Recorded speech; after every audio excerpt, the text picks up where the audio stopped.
আসসালামু আলাইকুম, সম্মানিত শিক্ষক মহোদয়গণ। আজকে আমি আপনাদেরকে দেখাবো কিভাবে আপনারা স্মার্ট পাঠশালায় বিভিন্ন ধরনের এসএমএস এর সেটিংস করবেন। তো এসএমএস এর সেটিংস করার জন্য সবার প্রথমে আপনি একটা ব্রাউজারে স্মার্ট পাঠশালার অ্যাডমিন প্যানেলটাকে আপনি লগ ইন করে নেবেন। এরপরে আমাদের সেটিংস মেনু থেকে এই এসএমএস সেটিংস এ চলে আসবেন। আসলে আপনি দেখতে পারবেন যে টোটাল আপনি কতগুলো এসএমএস ব্যবহার করেছেন, লাস্ট যে মাস ছিল সেই মাসে আপনি টোটালি কতগুলো এসএমএস সেন্ড করেছেন, এবং এটা হচ্ছিল আপনার বিলিং এর পরিমাণগুলো এখানে আপনি সুন্দর করে দেখতে পারবেন।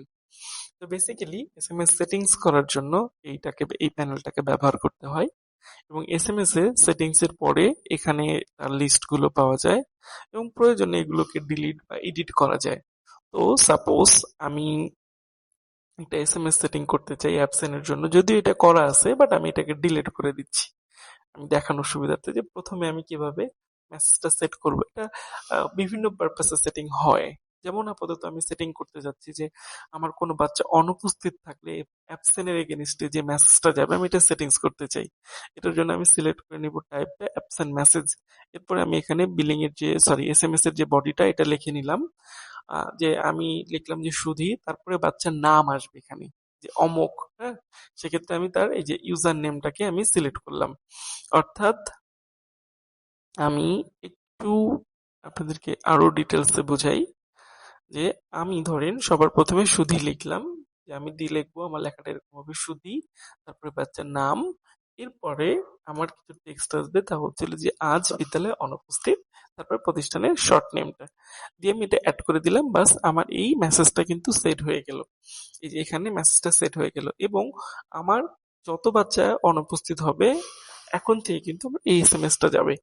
সো এইভাবে আপনার বেসিক্যালি চেক করবেন, এটা করা লাগবে না, সিমসের অ্যাডমিনে যারা থাকবে তারাই করে দিবে। তারপরেও আপনি যদি কখনো মনে হয় যে আমার অ্যাবসেন্ট মেসেজ যাচ্ছে না, আপনি জাস্ট এই সেটিংস এসে চেক করবেন যে মেসেজটা যাচ্ছে কিনা। অন্যান্য পারপাস অ্যাবসেন্ট, প্রেজেন্ট, লেট আসতে পারে তার মেসেজ, এগুলো কাইন্ডলি আপনাদেরকে কিন্তু এভাবে সেট করে নিতে হবে আর কি। হ্যাঁ, সো এখানে মেসেজ সেট থাকলে তাহলেই এসএমএস যাবে, আদারওয়াইজ কিন্তু যাবে না। আর এসএমএসটা এইভাবে সেট করতে হয়, প্রয়োজনে এডিটের প্রয়োজন পড়লে এডিটে গিয়ে জাস্ট যে কোনো চেঞ্জ করে এটাকে আপডেট করে দিলে এটা এডিট হয়ে যায় আর কি। সো আপনারা এভাবে ট্রাই করবেন, চেষ্টা করবেন আপনার এসএমএস এর সেটিংসটাকে দেখভাল করার জন্য।